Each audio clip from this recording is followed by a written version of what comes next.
All right, I want to close out our discussion from week one on the discussion boards. For this week, I kind of wanted to sit back and see how you guys handled it. I didn't want to jump in too much. This coming up second week, I will. And also for this first week, I'll be a little bit more lenient in grading on it.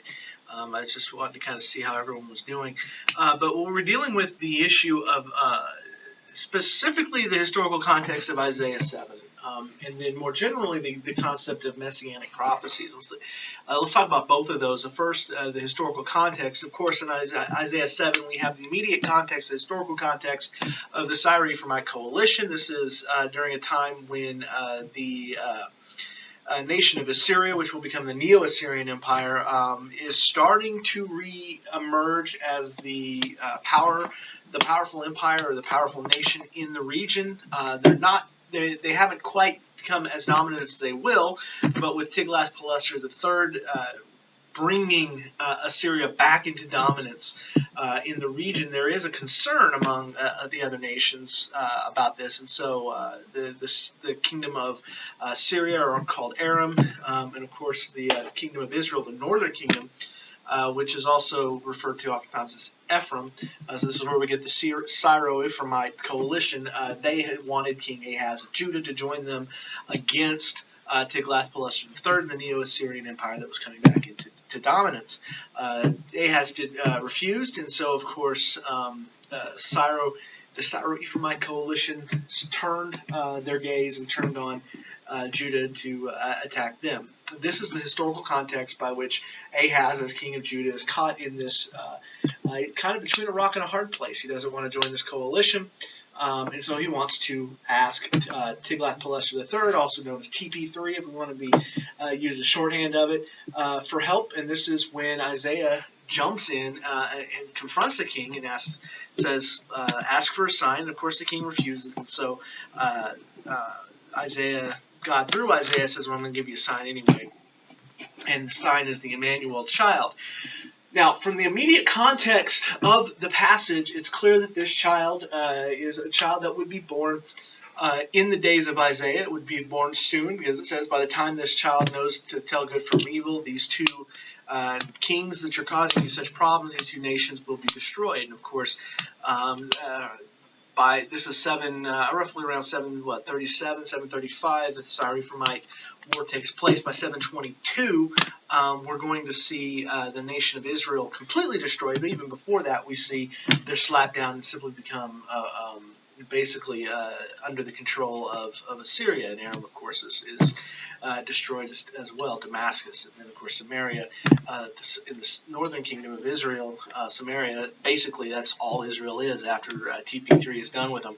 And then, of course, later there's a further rebellion in 722. They're destroyed completely and taken into exile.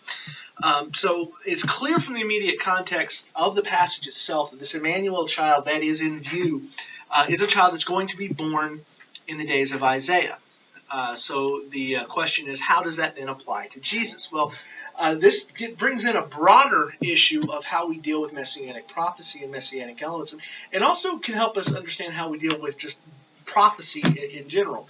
What we're looking at here, instead of a simple one-to-one correspondence between the prediction of a virgin birth, which in the Hebrew is vague. The term can be used for young woman and for virgin. In the Greek, when Matthew uses it, it's clear that he's talking about a virgin. But it seems that Isaiah himself is referring to a young woman who is giving birth, and that child will be a representation that God is with, a sign that God is with his people. And it's a sign that they shouldn't fear either the Syro Ephraimite coalition or Assyria. But rather they should stick with Yahweh. And so that child acts as a sign, but it can't be immediately to a virgin unless we're talking about two virgin births. So what we're seeing is when Matthew sees the virgin birth, that Jesus is born to a virgin, he looks and sees this promise back in Isaiah, and he sees in it a fuller meaning than what was perhaps present than in simply the virgin birth itself. He sees more than just the virgin birth. He sees that the same function that the Emmanuel child served in the days of Isaiah Christ, as the Emmanuel child par excellence, serves that in a greater sense. Whereas the Emmanuel child in Isaiah and in Isaiah's day was born simply to a young woman, Christ born to a virgin fulfills that in a greater sense, in that reminding the people that in spite of where they are, which is they are under the domination of the Roman Empire, that God is still with them. And so this is a typological fulfillment that's much more complicated than simply a one-to-one correspondence.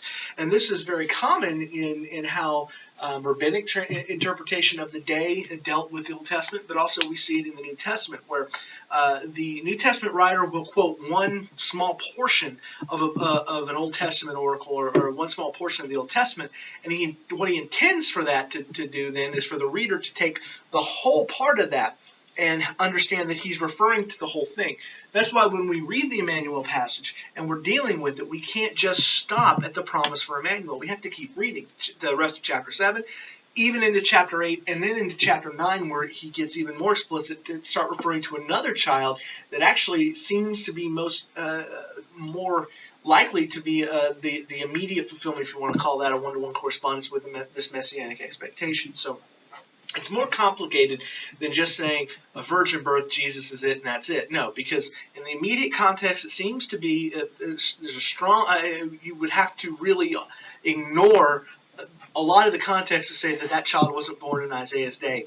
What Matthew's doing is he's seeing in the event of Jesus' virgin birth a fuller meaning than simply the fact that he's born to a virgin. He's seeing the same function that the Emmanuel child served back then, so Christ serves in a much, much fuller and greater way now. And that's how we have to deal with a lot of the messianic oracles in the Old Testament. It's not necessarily just predictive. It's didactic in a very real sense, and it's telling us theological gives a theological meaning to Christ's incarnation more than simply a one-to-one correspondence of prediction and then happening. Because remember, the prophets aren't just predicting; they are trying to teach and trying to bring about a behavior change in the people.